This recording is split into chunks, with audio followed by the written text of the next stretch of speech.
tout le monde, aujourd'hui on se retrouve à Tokyo Eki, donc la gare de Tokyo qui se trouve juste derrière moi. Avec moi j'ai Monsieur Mystère. Bonjour. Alors aujourd'hui, grosse journée. La voix est super bizarre avec le masque.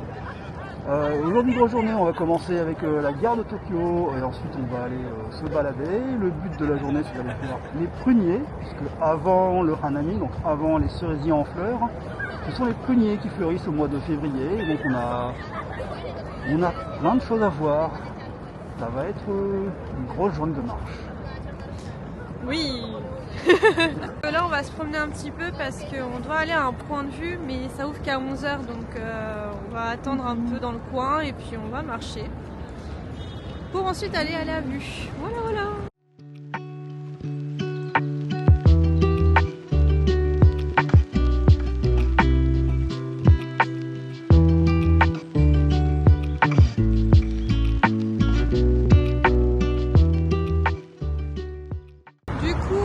Changement de programme, on voulait prendre une manhole, mais peut-être que c'est fermé. On voulait une manhole, mais c'est fermé. Je ne sais pas, en fait on doit aller à Zenigame, et donc...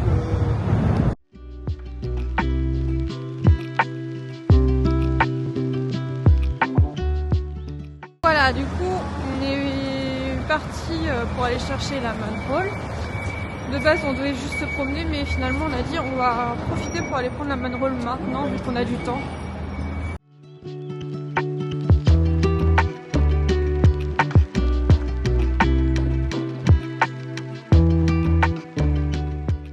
Voilà, on a récupéré la manhole qui est toute mignonne avec la Tokyo Eki, une petite dame des années 20, des avions, enfin voilà, c'est tout mignon.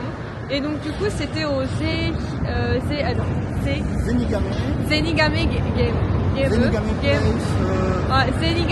Place. Alors ça s'appelle Zenigame Place, Another Japan. C'est un petit magasin qui se trouve à côté du building qui gère les eaux usées. De toute façon c'est une manhole car, donc une manhole. Oui, les eaux usées. Voilà. Vous savez tout.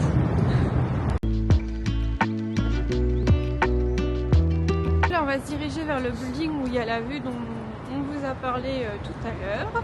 J'ai hâte de voir ça parce qu'une vue sur la Tokyo Eki, je pense que ça peut être vraiment sympa.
Là, on a vu la vue sur Tokyo Eki, alors franchement super, on voit les trains, les Shinkansen et tout, c'est incroyable.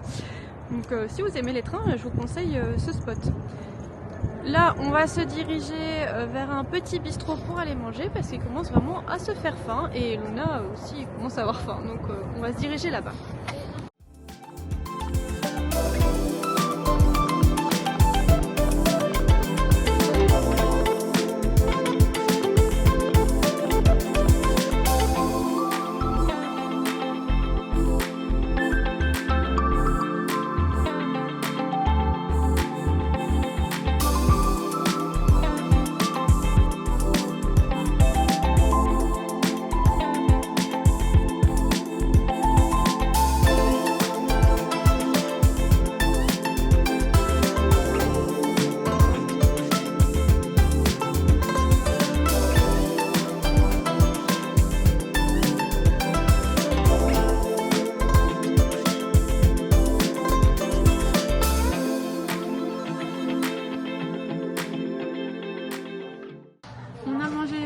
coup au délice de Dodine et franchement c'était trop bon. Je vous le conseille à 1000%, c'était vraiment très bon. Et là on avait pris le lunch menu et c'est à 1500 yens à peu près, donc ça fait à peu près 10 euros peut-être, quelque chose comme ça. Ça fait un peu moins de 10 euros. Alors le menu le midi, il est fixe. Tu as le choix entre plusieurs choses dans les menus. Tu as 2 entrées et 3 plats différents. Tu choisis un de chaque. Et c'est 1500 yens fixe, quel que soit ce que tu choisis. Par contre, il ne propose que ça. Pas de dessert, pas d'autres plats, pas d'autres entrées. Voilà, c'est comme dit Monsieur Mystère, il vous a tout expliqué. Vous avez donc un lunch menu, vous avez le choix entre 3 plats chauds et 2 entrées. Il n'y a pas de dessert, vous avez un morceau de pain aussi en accompagnement. Et par contre, on ne peut pas choisir à la carte, on ne peut pas non plus avoir de dessert. Voilà, ça c'est vraiment que le soir. On n'a pas pu goûter malheureusement les desserts qui ont l'air très bon, mais ce sera peut-être pour une prochaine fois. En tout cas, je vous conseille une bonne adresse.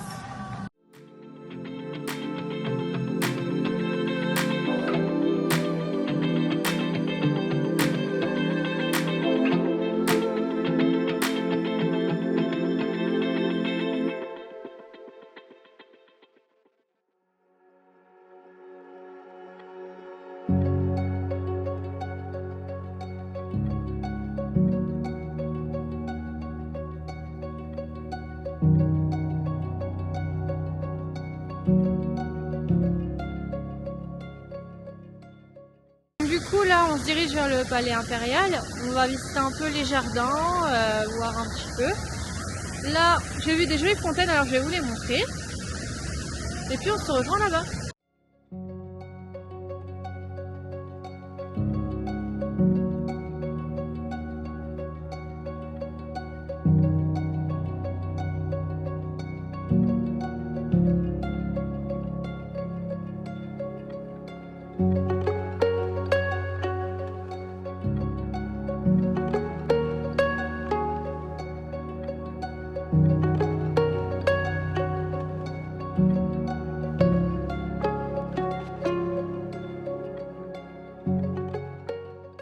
Du coup c'est un gros flop, l'entrée est fermée aujourd'hui, tous les lundis. Alors apparemment tous les lundis c'est fermé, donc vous ne pouvez pas accéder au jardin est du palais impérial. Voilà, c'est bon à savoir, nous on ne le savait pas, bon, on s'est fait avoir. Du coup là ce qu'on va faire c'est qu'on va récupérer la prochaine manroll qui est pas trop loin, et puis on va voir les alentours du palais impérial.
je l'avais déjà, j'avais oublié que je l'avais pris ici, j'ai carrément oublié.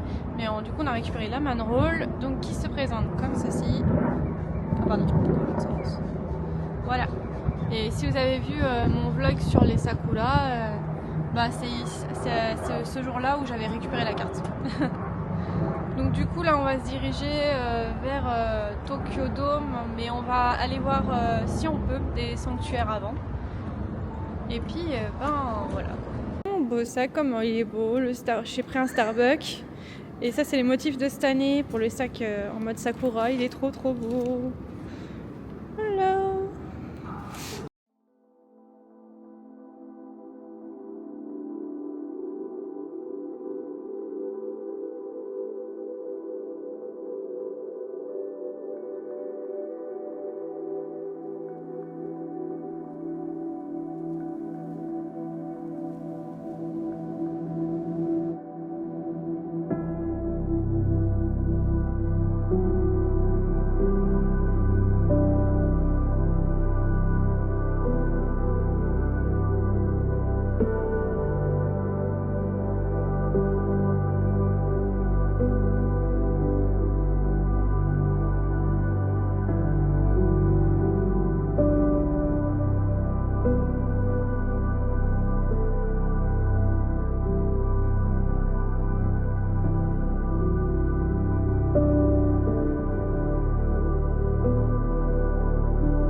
Donc nous voici à Koishikawa Korakuen. Donc j'étais déjà venue une fois voir les pruniers. J'avais pas filmé avec ma caméra cette fois-là.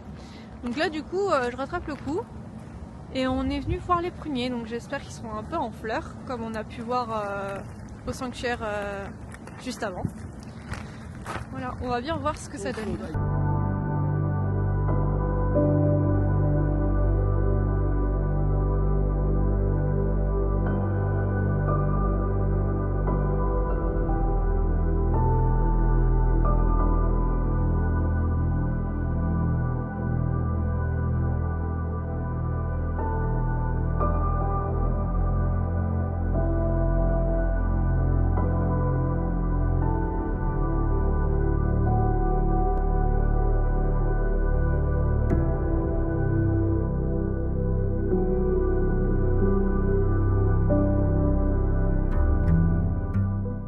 Petite anecdote aussi dans le parc, du coup on peut faire des stamps et en fait à chaque stamp ça rajoute le dessin sur l'espèce de petite carte et en fait ça fait un joli beau dessin à la fin, donc j'espère qu'on va tous les avoir, ça va être plutôt sympa.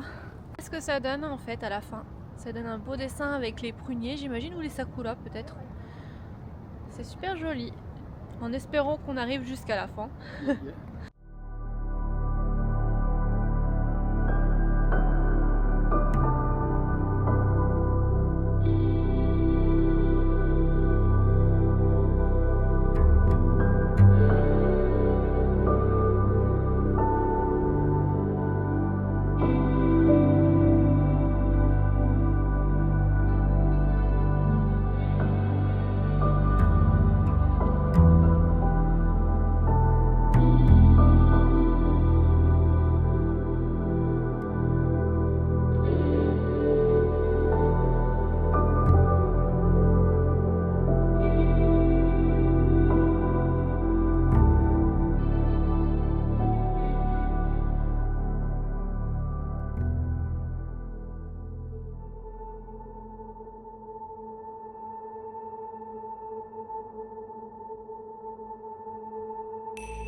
voilà ce que ça donne, le stamp il est trop beau, franchement ça vaut trop le coup.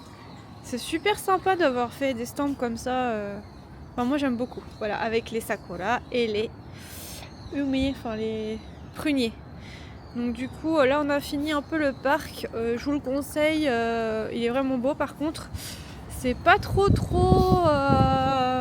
enfin je veux dire c'est pas trop accessible avec la poussette. On l'a fait quand même avec la poussette, mais c'est plutôt, voilà, on a galéré, c'est un peu compliqué. Heureusement que on a les muscles de Monsieur Mystère pour nous aider.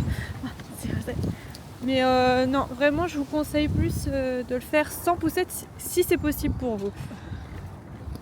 Du coup maintenant on va essayer de se rendre à un autre sanctuaire, mais on ne sait pas s'il est encore ouvert, on va bien voir. Là ça va être un peu la roulette russe quoi, on ne sait pas trop.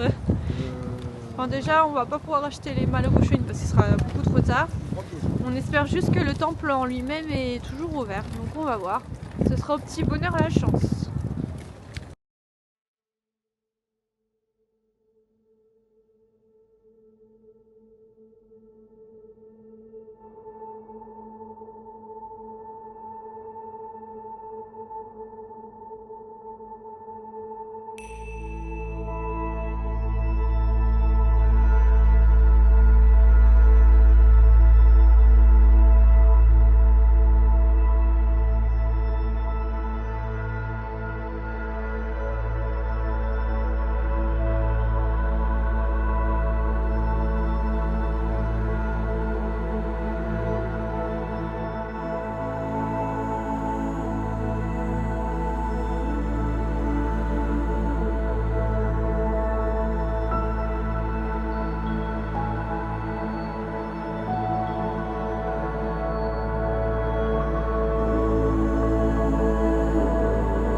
Alors là du coup on est au Merveilleux de Fred, donc c'est une pâtisserie boulangerie qui fait aussi salon de thé et on peut retrouver les croissants, les pains au chocolat, les chocolats maison, les cramiques, donc il y a plusieurs goûts, hein. Je vous laisserai découvrir, je ne vais pas dire tout le menu, mais en tout cas le cadre est très sympa, hein. Comme on dirait au Japon au chalet, il est classe.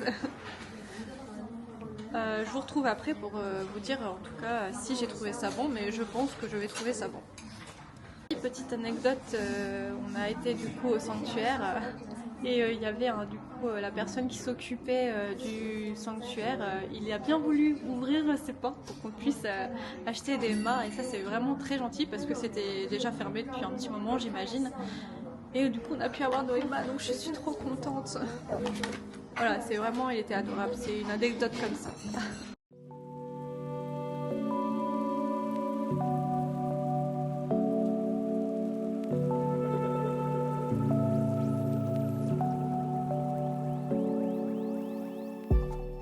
Bah voilà, on a mangé, c'était super bon. Franchement, je conseille cette adresse, elle était trop.